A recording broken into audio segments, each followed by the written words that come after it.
ಕರ್ನಾಟಕ ಕಾಂಗ್ರೆಸ್ನ mass leader Ahinda ವರ್ಗಗಳ ಮಹಾನ್ ನಾಯಕ ಕರ್ನಾಟಕದ ದೇವರಾಜ ಅರಸು ನಂತರ ಸುದೀರ್ಘ ಕಾಲ ಮುಖ್ಯಮಂತ್ರಿಯಾಗಿ ಅಧಿಕಾರವನ್ನು ಅನುಭವಿಸಿರ್ತಕ್ಕಂಥ ಮಾನ್ಯ ಸಿದ್ದರಾಮಯ್ಯನವರು ತನ್ನ ರಾಜಕೀಯ ಜೀವನದ ಮೂರನೇ ಇನ್ನಿಂಗ್ಸ್ ಅನ್ನು ಆರಂಭಿಸೋದಕ್ಕೆ ತಯಾರಿಯಲ್ಲಿ ತೊಡಕೊಂಡಿದ್ದಾರೆ ಅಂತಕ್ಕಂಥ ಒಂದು ಸಣ್ಣ ಅನುಮಾನ ಇದೀಗ ರಾಜ್ಯದ ಮತದಾರರಿಗೆ ಬರ್ತಾ ಇರೋದು ಸಹಜವಾಗಿದೆ.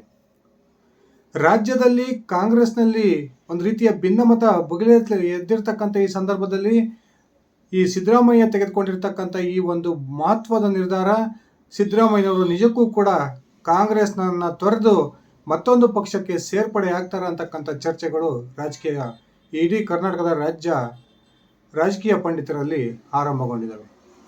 ಹೌದು ಸ್ನೇಹಿತರೆ, 1 ವರ್ಷ 2 ತಿಂಗಳ ಅವಧಿಯನ್ನ ತನ್ನ 2ನೇ ಬಾರಿ ಮುಖ್ಯಮಂತ್ರಿಯಾಗಿ ಪೂರೈಸಿರ್ತಕ್ಕಂಥ ಸಿದ್ದರಾಮಯ್ಯನವರು ಇದೀಗ ಕಾಂಗ್ರೆಸ್ನಲ್ಲಿ ಉಂಟಾಗಿರ್ತಕ್ಕಂಥ ಬೆಳವಣಿಗೆಯಿಂದ ಮತ್ತೊಮ್ಮೆ ತನ್ನ ಶಕ್ತಿ ಪ್ರದರ್ಶನವನ್ನು ಮಾಡಬೇಕು ಅಂತಕ್ಕಂಥ ಮಹತ್ವದ ನಿರ್ಧಾರಕ್ಕೆ ಬಂದಿದ್ದು ರಾಜಕೀಯ ಜೀವನದ 3ನೇ ಇನ್ನಿಂಗ್ಸ್ ಅನ್ನು ಆರಂಭಿಸ್ತಾರೆ ಅಂತಕ್ಕಂಥ ಒಂದು ಚರ್ಚೆ ಇದೀಗ ರಾಜ್ಯ ರಾಜಕೀಯದಲ್ಲಿ ನಡೀತಾ ಇದೆ.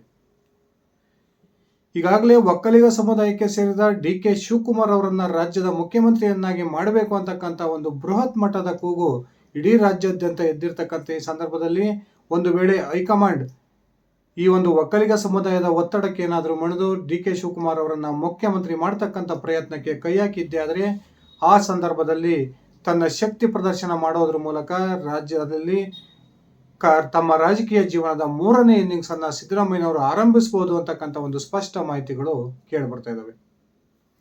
ಬನ್ನಿ ಸ್ನೇಹಿತರೆ, ಹಾಗಾದ್ರೆ ರಾಜ್ಯ ರಾಜಕಾರಣಕ್ಕೆ ಸಂಬಂಧಪಟ್ಟಂತೆ ಸಿದ್ದರಾಮಯ್ಯನವರು ತೆಗೆದುಕೊಂಡಿರ್ತಕ್ಕಂಥ ಮಹತ್ವದ ನಿರ್ಧಾರ ಏನು?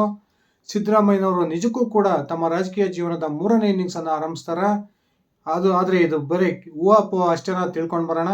ಅದಕ್ಕಿಂತ ಮುಂಚೆ ನೀವು ನನ್ನ ಇಟ್ಕೆ ಮತ್ತು ಯೂಟ್ಯೂಬ್ ಚಾನಲ್ಗೆ ಸಬ್ಸ್ಕ್ರೈಬ್ ಮಾಡ್ಕೊಂಡಿಲ್ಲ ಅಂದರೆ ದಯವಿಟ್ಟು ಸಬ್ಸ್ಕ್ರೈಬ್ ಮಾಡಿಕೊಂಡು ಬೆಲ್ ಬಟನನ್ನು ಕ್ಲಿಕ್ ಮಾಡಿ. ನಾನು ಕೊಡ್ತಕ್ಕಂಥ ಮಾಹಿತಿ ನಿಮ್ಗೆ ಇಷ್ಟ ಆಗಿದ್ರೆ ಈ ವಿಡಿಯೋಗೆ ಲೈಕ್ ಮಾಡಿ, ಶೇರ್ ಮಾಡಿ, ಕಮೆಂಟ್ ಮಾಡಿ. ಸ್ನೇಹಿತರೆ, ಸಿದ್ದರಾಮಯ್ಯನವರು ತಮ್ಮ ರಾಜಕೀಯ ಜೀವನದ ಬಹುಭಾಗವನ್ನು ಕಳೆದಿದ್ದು JDSನಲ್ಲಿ. ದೇವೇಗೌಡರ ಕುಟುಂಬದೊಂದಿಗೆ ಅತ್ಯುತ್ತಮ ಸಂಬಂಧವನ್ನು ಹೊಂದಿದ್ದಂತಹ ಸಿದ್ದರಾಮಯ್ಯನವರು ಯಾವತ್ತೂ JDSನಿಂದಲೇ ರಾಜ್ಯದ ಮುಖ್ಯಮಂತ್ರಿ ಆಗಬೇಕಿತ್ತು. ಇಂಥ ಅವಕಾಶಗಳು ಕೂಡ ಸಿದ್ದರಾಮಯ್ಯನವ್ರಿಗಿತ್ತು. ಆದರೆ JDS ತನ್ನ ಕುಟುಂಬ ರಾಜಕಾರಣಕ್ಕೆ ಒಂದು ರೀತಿಯ ಬೆಲೆಯನ್ನು ಕೊಟ್ಟು ಸಿದ್ದರಾಮಯ್ಯನವರಿಗೆ ಇದ್ದಂತಹ ಒಂದು ಮುಖ್ಯಮಂತ್ರಿ ಅವಕಾಶವನ್ನು 2-3 ಬಾರಿ ಕೈ ತಪ್ಪಿಸಿದ್ದನ್ನು ನಾವು ನೋಡಿದ್ದೀವಿ. ಅದಾದ ನಂತರ JDSನಲ್ಲೇ ಇದ್ಕೊಂಡು ಅಹಿಂದ ವರ್ಗಗಳ ಒಂದು ಸಂಘಟನೆಯನ್ನು ಮಾಡೋದ್ರ ಮೂಲಕ ಒಂದು ರೀತಿಯ ಮೆಸೇಜನ್ನು JDS ನಾಯಕರಿಗೆ ಕೊಡಬೇಕು ಅಂತಕ್ಕಂಥ ತೀರ್ಮಾನಕ್ಕೆ ಬಂದಿದ್ದಂತಹ ಸಿದ್ದರಾಮಯ್ಯನವರು ಇಡೀ ರಾಜ್ಯಾದ್ಯಂತ ಅಹಿಂದ ಸಮಾವೇಶಗಳನ್ನು ಮಾಡೋ ತಯಾರಿಯಲ್ಲಿ ತೊಡಗಿಕೊಂಡಿದ್ದರು. ಈ ಒಂದು ಸಂದರ್ಭದಲ್ಲಿ ಸಿದ್ದರಾಮಯ್ಯನವರ ಈ ಅಹಿಂದ ಸಮಾವೇಶದ ನಿರ್ಧಾರದ ವಿರುದ್ಧ ಸಿಡಿದೆದ್ದಿದ್ದಂತಹ JDSನ ವರಿಷ್ಠ HD ದೇವೇಗೌಡ ಅವರು ಸಿದ್ದರಾಮಯ್ಯನವ್ರನ್ನ JDSನಿಂದ ಉಚ್ಚಾಟನೆ ಮಾಡೋದರ ಮೂಲಕ ಸಿದ್ದರಾಮಯ್ಯನವರ ಮೊದಲನೇ ರಾಜಕೀಯದ ಇನ್ನಿಂಗ್ಸ್ ಅಲ್ಲಿಗೆ ಅಂತ್ಯಗೊಳ್ತು ಅಂತಲೇ ಹೇಳ್ಬೋದು. ತದನಂತರ ಇಡೀ ರಾಜ್ಯಾದ್ಯಂತ ಪ್ರವಾಸವನ್ನು ಕೈಗೊಂಡು ಶೋಷಿತ ವರ್ಗಗಳನ್ನು ಸಂಘಟನೆ ಮಾಡೋದ್ರ ಮೂಲಕ ಇಡೀ ರಾಜ್ಯಾದ್ಯಂತ ಒಂದು ಅಹಿಂದ ಸಮಾವೇಶಗಳನ್ನು ಮಾಡೋದ್ರ ಮೂಲಕ ತಾನೊಬ್ಬ ಪ್ರಬಲವಾದ ಅಹಿಂದ ನಾಯಕ ಅನ್ನೋದನ್ನು ಸಿದ್ದರಾಮಯ್ಯನವರು ರೂಪಿಸ್ಕೊಂಡ್ರು. ಅದಾದ ನಂತರ ಕಾಂಗ್ರೆಸ್ ಇವರಿಗೆ ಆಹ್ವಾನ ಕೊಡ್ತು. ಕಾಂಗ್ರೆಸ್ಗೆ ಹೋಗಿ ಸಿದ್ದರಾಮಯ್ಯನವರು ಒಬ್ಬ ಪ್ರಬಲ ನಾಯಕನಾಗಿ ಬೆಳೆದಿದ್ದನ್ನು ನಾವೆಲ್ಲ ನೋಡಿದ್ದೀವಿ. ಅದಾದ ನಂತರ ಕಾಂಗ್ರೆಸ್ ಕೂಡ 2 ಬಾರಿ ಸಿದ್ದರಾಮಯ್ಯನವರಿಗೆ ರಾಜ್ಯದ ಮುಖ್ಯಮಂತ್ರಿ ಆಗ್ತಕ್ಕಂಥ ಅವಕಾಶವನ್ನು ಮಾಡಿಕೊಟ್ಟಿದೆ. ಇಂತಹ ಸಂದರ್ಭದಲ್ಲಿ 2ನೇ ಬಾರಿ ಮುಖ್ಯಮಂತ್ರಿ ಆಗಿರ್ತಕ್ಕಂಥ ಸಿದ್ದರಾಮಯ್ಯನವರಿಗೆ ಈಗ ಮುಖ್ಯಮಂತ್ರಿ ಕುರ್ಚಿ ಅಗಲಾಡ್ತಾ ಇದೆ ಅಂತಕ್ಕಂಥ ಒಂದು ಭಾವನೆ ಇಡೀ ರಾಜ್ಯದ ಜನರಲ್ಲಿ ಬರ್ತಾ ಇದೆ. ಯಾಕಂದರೆ ಕಳೆದ ವಿಧಾನಸಭೆಯ ಚುನಾವಣೆಯ ನಂತರ ರಾಜ್ಯದಲ್ಲಿ ಅತ್ಯಂತ ಸ್ಪಷ್ಟ ಬಹುಮತಗಳನ್ನು ಪಡೆದು ಅಧಿಕಾರಕ್ಕೆ ಬಂದಿದ್ದಂತಹ ಕಾಂಗ್ರೆಸ್ಗೆ ಆ ಸಂದರ್ಭದಲ್ಲಿ ಮುಖ್ಯಮಂತ್ರಿಯ ಕುರ್ಚಿಯನ್ನು ಯಾರಿಗೆ ಕೊಡಬೇಕು ಅನ್ನೋದು ಬಹುದೊಡ್ಡ ಒಂದು ಗೊಂದಲಕ್ಕೆ ಕಾರಣವಾಗಿತ್ತು. ಆ ಸಂದರ್ಭದಲ್ಲಿ ಡಿ.ಕೆ. ಶಿವಕುಮಾರ್ ಮತ್ತು ಸಿದ್ದರಾಮಯ್ಯನವರ ನಡುವೆ ಮುಖ್ಯಮಂತ್ರಿ ಕುರ್ಚಿಗಾಗಿ ದೊಡ್ಡ ಮಟ್ಟದ ಜಟಾಪಟಿ ನಡೆದು ಕೊನೆಗೂ ಕೂಡ ಸಿದ್ದರಾಮಯ್ಯನವರನ್ನ ಮುಖ್ಯಮಂತ್ರಿಯಾಗಿ AICC ನೇಮಕ ಮಾಡಿತು. ಅದಾದ ನಂತರ 30 ತಿಂಗಳವರೆಗೆ ಸಿದ್ದರಾಮಯ್ಯನವರು ಮುಖ್ಯಮಂತ್ರಿ ಆಗಿರ್ತಾರೆ. ಅದಾದ ನಂತರ ಡಿ.ಕೆ. ಶಿವಕುಮಾರ್ ಅವರಿಗೆ ತಮ್ಮ ಮುಖ್ಯಮಂತ್ರಿ ಸ್ಥಾನವನ್ನು ಬಿಟ್ಕೊಡ್ತಾರೆ ಅಂತಕ್ಕಂಥ ಚರ್ಚೆಗಳು ರಾಜ್ಯದಲ್ಲಿ ನಡೀತಾ ಇದ್ವು. ಆದರೆ ಇದೀಗ ರಾಜ್ಯದ ಕಾಂಗ್ರೆಸ್ನ ಪರಿಸ್ಥಿತಿ ಬೇರೆಯಾಗಿದೆ. ಶೀಘ್ರದಲ್ಲೇ ತನ್ನ ರಾಜ್ಯದ ಮುಖ್ಯಮಂತ್ರಿ ಆಗಬೇಕು ಅಂತಕ್ಕಂಥ ಮಹತ್ವಾಕಾಂಕ್ಷೆಯನ್ನು ಹೊಂದಿ ಡಿ.ಕೆ. ಶಿವಕುಮಾರ್ ತನ್ನ ಸಮುದಾಯದ ಪ್ರಮುಖ ಸ್ವಾಮೀಜಿ ಆಗಿರ್ತಕ್ಕಂಥ ಚಂದ್ರಶೇಖರನಾಥ್ ಸ್ವಾಮೀಜಿ ಅವರ ಬಾಯಲ್ಲಿ ಸಿದ್ದರಾಮಯ್ಯನವರಿಗೆ ಒಂದು ಎಚ್ಚರಿಕೆ ಹಾಗೂ ಆಗ್ರಹವನ್ನು ಮಾಡಿಸಿದರು. ಸಿದ್ದರಾಮಯ್ಯನವರಿಗೆ ಮನುಷ್ಯತ್ವ ಅನ್ನೋದು ಇರೋದಾದ್ರೆ ಶೀಘ್ರದಲ್ಲಿಯೇ ತಮ್ಮ ಮುಖ್ಯಮಂತ್ರಿ ಸ್ಥಾನಕ್ಕೆ ರಾಜೀನಾಮೆಯನ್ನ ಕೊಟ್ಟು ಆ ಒಂದು ಸ್ಥಾನವನ್ನ ಡಿ ಕೆ ಶಿವಕುಮಾರ್ ಅವರಿಗೆ ಬಿಟ್ಕೊಡ್ಬೇಕು ಅಂತಕ್ಕಂಥ ಒಂದು ಬೃಹತ್ ಬಾಂಬ್ ಅನ್ನ ಚಂದ್ರಶೇಖರನಾಥ್ ಸ್ವಾಮೀಜಿಯವರು ಹಾಕಿದರು. ಅದಾದ ನಂತರ ಹೈಕಮಾಂಡ್ ಮಟ್ಟದಲ್ಲಿ ಆ ಒಂದು ವಿಧಾನಸಭಾ ಚುನಾವಣೆ ಆದ ನಂತರ ಏನೆಲ್ಲ ಮಾತುಕತೆ ನಡೆದಿದೆ ಅಂತಕ್ಕಂಥದ್ದು ಇವತ್ತವರೆಗೂ ಕೂಡ ಯಾರೂ ಬಹಿರಂಗವಾಗಿ ಹೇಳಿಕೆ ಕೊಟ್ಟಿಲ್ಲ. ಬಹುತೇಕರು ಅಧಿಕಾರ ಹಂಚಿಕೆಯಾಗಿದೆ ಅಂತಕ್ಕಂಥ ಮಾತನ್ನು ಹೇಳಿದ್ರೆ, ಇನ್ನು ಕೆಲವರು ಯಾವ ಕಾರಣಕ್ಕೂ 5 ವರ್ಷದವರೆಗೆ ಸಿದ್ದರಾಮಯ್ಯನವರು ಮುಖ್ಯಮಂತ್ರಿ ಆಗ್ತಾರೆ ಅಂತಕ್ಕಂಥ ಒಂದು ವಾದವನ್ನು ಮುಂದಿಡ್ತಾ ಇದ್ದಾರೆ.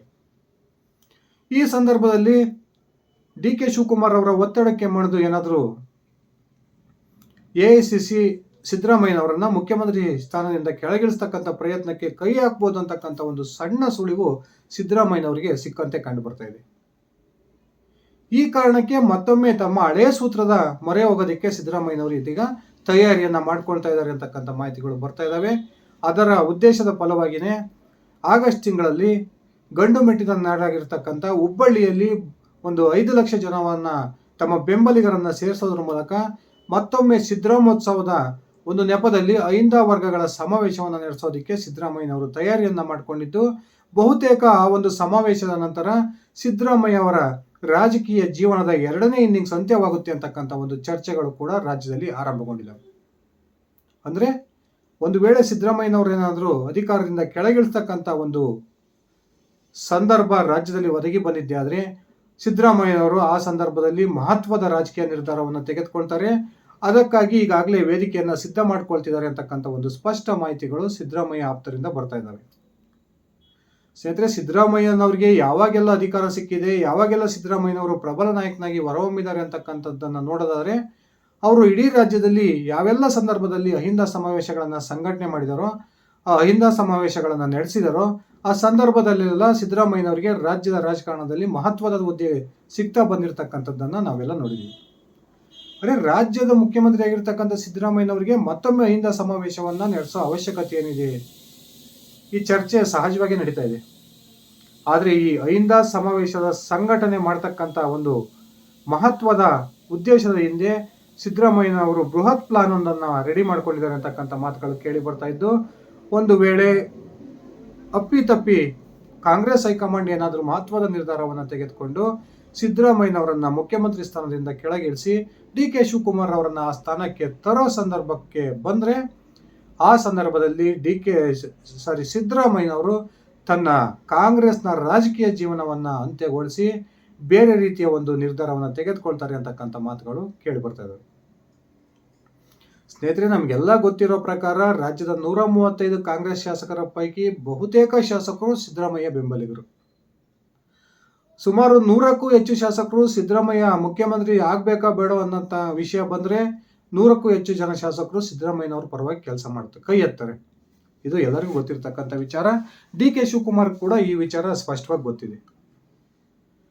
ಒಂದು ವೇಳೆ ಸಿದ್ದರಾಮಯ್ಯನವರು ಪಕ್ಷವನ್ನು ತೊರೆದು ನಾನು ಬೇರೆ ಪಕ್ಷಕ್ಕೆ ಸೇರ್ಪಡೆಯಾಗಿ ಆ ಪಕ್ಷದಲ್ಲಿ ನನಗೆ ಮುಖ್ಯಮಂತ್ರಿ ಅವಕಾಶ ಸಿಗುತ್ತೆ ಅಂತಕ್ಕಂಥ ಸಂದರ್ಭ ಬಂದು ನನ್ನ ಜೊತೆಗೆ ಯಾರೆಲ್ಲ ಬರ್ತೀರಿ ಅನ್ನೋದನ್ನ ಪ್ರಶ್ನೆಯನ್ನ ತನ್ನ ಬೆಂಬಲಿಗ ಶಾಸಕರ ಮುಂದಿಟ್ರೆ, ಸರಿ ಸುಮಾರು 60ರಿಂದ 70 ಶಾಸಕರು ಸಿದ್ದರಾಮಯ್ಯನವರು ತೆಗೆದುಕೊಳ್ತಕ್ಕಂಥ ರಾಜಕೀಯ ನಿರ್ಧಾರಕ್ಕೆ ಬದ್ಧವಾಗಿರ್ತಾರೆ ಅಂತಕ್ಕಂಥದ್ದು ಈಗಾಗಲೇ ಕಾಂಗ್ರೆಸ್ನಲ್ಲಿ ಕೇಳಿ ಬರ್ತಿರ್ತಕ್ಕಂಥ ಒಂದು ಮಾತು. ಸಿದ್ದರಾಮಯ್ಯ ಬಣದಲ್ಲಿ ಗುರುತಿಸಿಕೊಂಡಿರ್ತಕ್ಕಂಥ ಬಹುತೇಕ ನಾಯಕರು ಈಗೇನು ಉಪಮುಖ್ಯಮಂತ್ರಿ ಸ್ಥಾನದ ಬೇಡಿಕೆ ಇಡ್ತಾ ಇದ್ದಾರೆ, ಈ ಎಲ್ಲ ನಾಯಕರ ಒಂದು ಉದ್ದೇಶ ಒಂದೇ, ಸಿದ್ದರಾಮಯ್ಯನವರು 5 ವರ್ಷದವರೆಗೂ ಕೂಡ ರಾಜ್ಯದ ಮುಖ್ಯಮಂತ್ರಿಯಾಗಿ ಮುಂದುವರಿಬೇಕು. ಯಾವುದೇ ಕಾರಣಕ್ಕೂ ಡಿ ಕೆ ಶಿವಕುಮಾರ್ ಈ ಒಂದು ಮುಖ್ಯಮಂತ್ರಿ ಆಗ್ತಕ್ಕಂಥ ಪ್ರಯತ್ನಕ್ಕೆ ಕೈ ಹಾಕಬಾರ್ದು.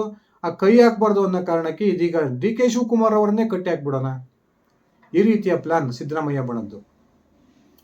ಈ ಸಿದ್ದರಾಮಯ್ಯ ಬಣದಲ್ಲಿ ಗುರುತಿಸಿಕೊಂಡಿರ್ತಕ್ಕಂಥ ಯಾರೆಲ್ಲ ಪ್ರಭಾವಿ ಸಚಿವರಿದ್ದಾರೆ, ನಾಯಕರಿದ್ದಾರೆ, ಅವರೆಲ್ಲರೂ ಕೂಡ ಅತ್ಯಂತ ಸಿದ್ದರಾಮಯ್ಯ ನಿಷ್ಠರು ಅಂದರೆ ತಪ್ಪಾಗೋದಿಲ್ಲ. ಸಿದ್ದರಾಮಯ್ಯ ಅವರಿಗೆ ಕಾಂಗ್ರೆಸ್ನಲ್ಲಿ ಏನಾದರೂ ಅವಮಾನ ಆಗ್ತಕ್ಕಂಥ ಒಂದು ಸಂದರ್ಭ ಒದಗಿ ಬಂದು ಮುಖ್ಯಮಂತ್ರಿ ಸ್ಥಾನದಿಂದ ಕೆಳಗಿಳಿಸ್ತಕ್ಕಂಥ ಪ್ರಯತ್ನಕ್ಕೆ ಎಐಸಿಸಿ ಕೈ ಹಾಕಿದರೆ, ಸಿದ್ದರಾಮಯ್ಯ ಬಣದಲ್ಲಿ ಗುರುತಿಸಿಕೊಂಡಿರ್ತಕ್ಕಂಥ ಬಹುತೇಕ ಪ್ರಭಾವಿ ಸಚಿವರು ಸಿದ್ದರಾಮಯ್ಯನವ್ರ ಜೊತೆ ಕೈ ಜೋಡಿಸೋದಕ್ಕೆ ಈಗಾಗಲೇ ರೆಡಿಯಾಗಿದ್ದಾರೆ. ಅವರಲ್ಲಿ ಸತೀಶ್ ಜಾರಕಿಹೊಳಿ ಅವರು ಇರ್ಬೋದು, SS ಮಲ್ಲಿಕಾರ್ಜುನ್ ಇರ್ಬೋದು, MB ಪಾಟೀಲ್ ಇರ್ಬೋದು, HC ಮಾದೇವಪ್ಪನವ್ರು ಇರ್ಬೋದು, KN ರಾಜಣ್ಣ ಅವ್ರು ಇರ್ಬೋದು, ಜಮೀರ್ ಅಹಮದ್ ಖಾನ್ ಅವರು ಇರ್ಬೋದು, ಈ ರೀತಿ ಅನೇಕ ನಾಯಕರು ಸಿದ್ದರಾಮಯ್ಯನವ್ರಿಗೆ ಈಗಾಗಲೇ ಒಂದು ಭರವಸೆಯನ್ನು ಕೊಟ್ಟಿದ್ದಾರೆ. ನಿಮಗೆ ಏನಾದರೂ ನಿಮ್ಮ ಸ್ಥಾನಕ್ಕೆ ಕುತ್ತು ಬರ್ತಕ್ಕಂಥ ಸಂದರ್ಭ ಬಂದರೆ ನೀವು ತೆಗೆದುಕೊಳ್ತಕ್ಕಂಥ ಮಹತ್ವದ ರಾಜಕೀಯ ನಿರ್ಧಾರಕ್ಕೆ ನಮ್ಮ ಸಂಪೂರ್ಣ ಬೆಂಬಲ ಇದೆ ಅಂತಕ್ಕಂಥ ಒಂದು ಮಾತುಗಳನ್ನ ಹೇಳಿದ್ದಾರೆ ಅಂತಕ್ಕಂಥ ಒಂದು ಸ್ಪಷ್ಟ ಮಾಹಿತಿಗಳು ಕಾಂಗ್ರೆಸ್ನ ಪಡಸಾಲೆಯಲ್ಲಿ ಓಡಾಡ್ತಾ ಇದ್ದಾವೆ. ಈ ಕಾರಣಕ್ಕೆ ಮುಂದೆ ಒದಗಿ ಬರ್ಬೋದಾದಂತಹ ಒಂದು ಅಪಾಯದ ಮುನ್ಸೂಚನೆಯನ್ನು ಅರಿತಿರ್ತಕ್ಕಂಥ ಸಿದ್ದರಾಮಯ್ಯನವರು ಮತ್ತೊಮ್ಮೆ ತನ್ನ ಅಹಿಂದ ಹಳೆ ಸೂತ್ರಕ್ಕೆ ಮೊರೆ ಹೋಗಿದ್ದು, ಇದೇ ಬರ್ತಕ್ಕಂಥ ಆಗಸ್ಟ್ ತಿಂಗಳಲ್ಲಿ ತನ್ನ ಶಕ್ತಿ ಪ್ರದರ್ಶನವನ್ನು ಮತ್ತೊಮ್ಮೆ ಎಐಸಿಸಿ ನಾಯಕರ ಮುಂದೆ ಮಾಡಬೇಕು ಅಂತಕ್ಕಂಥ ತೀರ್ಮಾನಕ್ಕೆ ಬಂದು ಈಗಾಗಲೇ ತನ್ನ ಹುಟ್ಟು ಹಬ್ಬದ ನೆಪದಲ್ಲಿ ಸಿದ್ದರಾಮೋತ್ಸವದ ಹೆಸರಲ್ಲಿ ಅಹಿಂದ ವರ್ಗಗಳ ಸಂಘಟನೆಗೆ ಒಂದು ಚಾಲನೆಯನ್ನು ಕೊಡ್ತಕ್ಕಂಥ ಪ್ರಯತ್ನಕ್ಕೆ ಕೈ ಹಾಕಿದ್ದಾರೆ ಅಂತಕ್ಕಂಥ ಮಾತುಗಳು ಕೇಳಿ ಬರ್ತಾ ಇದ್ದಾವೆ. ಸ್ನೇಹಿತರೆ, ಕರ್ನಾಟಕದ ಕೆಲವು ಮಾಸ್ ಲೀಡರ್ಗಳಲ್ಲಿ ಸಿದ್ದರಾಮಯ್ಯ ಒಬ್ಬರು ಅಂದ್ರೆ ತಪ್ಪಾಗೋದಿಲ್ಲ. ಸಿದ್ದರಾಮಯ್ಯ ಕೇವಲ ಕುರುಬ ಸಮುದಾಯದ ನಾಯಕನಾಗಿ ಉಳ್ಕೊಳ್ಳದೆ ಇಡೀ ಅಹಿಂದ ವರ್ಗಗಳನ್ನ ತನ್ನ ಬೆಂಬಲವಾಗಿ ಇಟ್ಕೊಂಡಿರ್ತಕ್ಕಂಥದ್ದು ನಮಗೆಲ್ಲ ಗೊತ್ತೇ ಇದೆ. ಒಂದು ವೇಳೆ ಎಐಸಿಸಿ ಏನಾದರೂ ರಾಜ್ಯದಲ್ಲಿ ಮುಖ್ಯಮಂತ್ರಿ ಬದಲಾವಣೆ ಒಂದು ಪ್ರಯತ್ನಕ್ಕೆ ಕೈ ಹಾಕಿದರೆ ಸಿದ್ದರಾಮಯ್ಯ ಖಂಡಿತವಾಗಲೂ ಕೂಡ ಆ ಸಂದರ್ಭದಲ್ಲಿ ಎಐಸಿಸಿ ವಿರುದ್ಧ ತಿರುಗಿ ಬೀಳ್ತಾರೆ. ಎಂತಹ ಒಂದು ದೊಡ್ಡ ರಾಜಕೀಯ ನಿರ್ಧಾರ ತೆಗೆದುಕೊಳ್ಳಕ್ಕೂ ಕೂಡ ಸಿದ್ದರಾಮಯ್ಯ ಸಿದ್ಧರಾಗಿದ್ದಾರೆ ಅಂತಕ್ಕಂಥ ಒಂದು ಮೆಸೇಜ್ ಅನ್ನ ರವಾನಿಸಬೇಕು ಅನ್ನೋ ಕಾರಣಕ್ಕೆ ಸಿದ್ದರಾಮಯ್ಯನವರು ಇದೀಗ ಅಹಿಂದ ವರ್ಗದ ಸಮಾವೇಶವನ್ನು ಸಂಘಟನೆ ಮಾಡೋದಕ್ಕೆ ಮುಂದಾಗಿದ್ದಾರೆ. ಸ್ನೇಹಿತರೆ, ನಿಮ್ಮ ಅಭಿಪ್ರಾಯದ ಪ್ರಕಾರ ಮುಖ್ಯಮಂತ್ರಿ ಸ್ಥಾನದಿಂದ ಕೆಳಗಿಳಿಯತಕ್ಕಂಥ ಸಂದರ್ಭ ಬಂದರೆ ನಿಜಕ್ಕೂ ಸಿದ್ದರಾಮಯ್ಯನವರು ಕಾಂಗ್ರೆಸ್ಸನ್ನು ತೊರೀತಾರ ಅಥವಾ ಕಾಂಗ್ರೆಸ್ನಲ್ಲಿಯೇ ಇದ್ದು ತನ್ನ ಬೆಂಬಲಿಗರೊಬ್ಬರನ್ನ ಮುಖ್ಯಮಂತ್ರಿ ಮಾಡ್ತಾರ? ದಯವಿಟ್ಟು ನಿಮ್ಮ ವೈಯಕ್ತಿಕ ಅಭಿಪ್ರಾಯವನ್ನು ಕಮೆಂಟ್ ಮಾಡಿ. ಇದಿಷ್ಟಾಗಿತ್ತು ಸ್ನೇಹಿತರೆ ನನ್ನ ಇವತ್ತಿನ ಈ ವಿಡಿಯೋ. ನಾನು ಕೊಟ್ಟಿರ್ತಕ್ಕಂಥ ಮಾಹಿತಿ ನಿಮ್ಗೆ ಇಷ್ಟ ಆಗಿದ್ರೆ ಈ ವಿಡಿಯೋಗೆ ಲೈಕ್ ಮಾಡಿ, ಶೇರ್ ಮಾಡಿ, ಕಮೆಂಟ್ ಮಾಡಿ. ಅದೇ ರೀತಿ ನೀವಿನ್ನು ನನ್ನ ಇಟ್ಗೆ ಮಂಚ್ ಯೂಟ್ಯೂಬ್ ಚಾನಲ್ಗೆ ಸಬ್ಸ್ಕ್ರೈಬ್ ಮಾಡ್ಕೊಂಡಿಲ್ಲ ಅಂದರೆ ದಯವಿಟ್ಟು ಸಬ್ಸ್ಕ್ರೈಬ್ ಮಾಡಿಕೊಂಡು ಬೆಲ್ ಬಟನ್ನ ಕ್ಲಿಕ್ ಮಾಡಿ. ಧನ್ಯವಾದಗಳು ಸ್ನೇಹಿತರೆ, ಶುಭ ದಿನ.